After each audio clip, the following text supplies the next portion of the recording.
Hello and welcome to the channel. The 2023 election is fast approaching.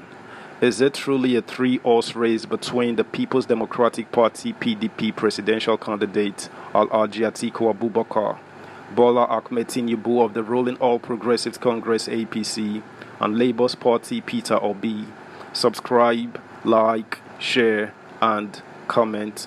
Let's go. 2023 election. State of the race. Is it a three-horse race? It is still 10 weeks before electioneering formally kicks off, but many are already projecting the February 2023 presidential election to be like no other that we have had in the Fourth Republic. Even the National Democratic Institute and National Republican Institute of the United States of America seem to think so too. A delegation of the two institutes which visited Nigeria between 13 and 22nd July for pre-election assessment said the election may be so tight that it may go into a runoff. In a statement it issued to journalists in Abuja, the delegation observed for the first time since 2007 the presidential election will be an open contest with no incumbent. The ruling All Progressives Congress elected former Lagos Governor Bola Tinubu as its flag bearer. Former Vice President and 2019 presidential candidate Atiku Abubakar will contest on the ticket of the People's Democratic Party. However, the emergence of Peter Obi, former Anambra State Governor and presidential candidate for the Labour Party, and Obi and Kwakwanso, former Kano Governor and presidential candidate of the New Nigeria People's Party, as viable third forces, has excited many young Nigerians. If a third party draws sufficient support, a runoff presidential election could be a real possibility for the first time since the transition to democracy, adding complexity to the 2023 elections. Under the 1999 Constitution, a second round of presidential election will be called between the two leading candidates only if the candidate with the highest number of votes does not have at least a quarter of the votes cast in at least two-thirds of the 36 states of the Federation. But despite its complex primordial divisions, Nigeria has never had a runoff presidential election. The closest we got to it was in 1979 when Shehu Shagari of the National Party of Nigeria avoided a second-round face-off against Obafemi Awolowo of the Unity Party of Nigeria through a controversial interpretation of the law by the Electoral Commission under the party military regime of Olusegun Obasanjo.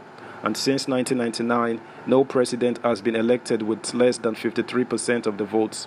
Yet, the 1999 election was the only one involving only two candidates. That year, Mr. Obasanjo of the PDP took 62.78% of the votes to defeat Olufalayi, who ran on the joint ticket of the two other registered parties, the All People's Party (APP) and the Alliance for Democracy (AD).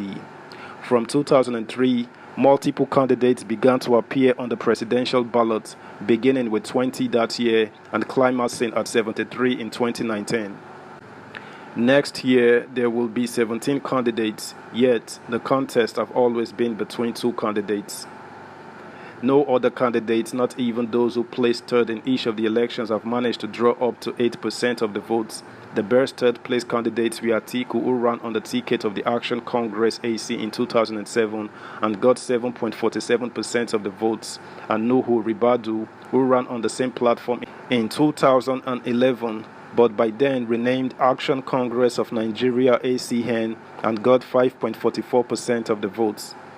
In 2003, when multi-parts truly began, the third-place finisher Emeka Odumegwu Ojukwu of Abga got only 3.29% of the votes.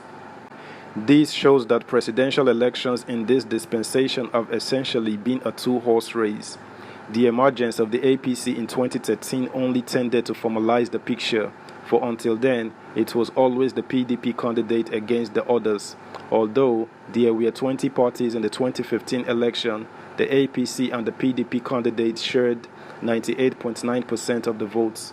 The closest candidate to them, Adebayo Ayeni of the Africa People's Alliance, polled only 0.19% of the votes. Can the emergence of Mesas Obi and Kwakwanso change the character of the election, and in such a manner that may force a runoff next year? Can either of them present a third force that may transform the presidential election from a duel to an affray, so to speak? Subscribe, like, share, comment, and please turn the notification bell on. Thank you. The candidates of LP and NNPP evidently believe that they have a better chance of doing that by both of their parties working together. But the alliance talks floundered over a disagreement on who would lead a joint ticket. Now that they are running separately, does either of them have enough support to disrupt the hold order? As the Americans speculated, let's begin by looking at the two. Peter Obi.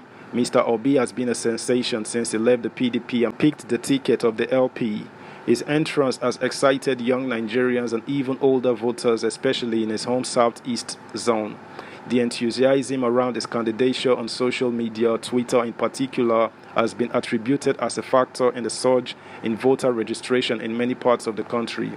He has also benefited from the controversy over the same-faith ticket of Mr. Tinubu of the ruling party, as some Christian leaders are pushing to adopt him as their candidate. This is despite the Electoral Act forbidding religious, ethnic, and sectional sentiments in the campaigns.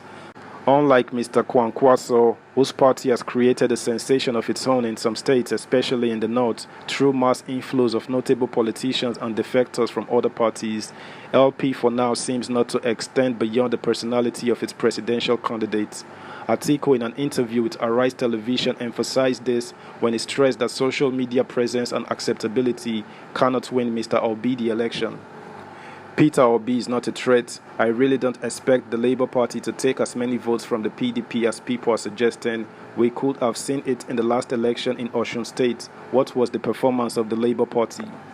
There again, the Obi supporters are talking about social media. Mind you, in the north, 90% of our people who will be voting are not on social media, Atiku said.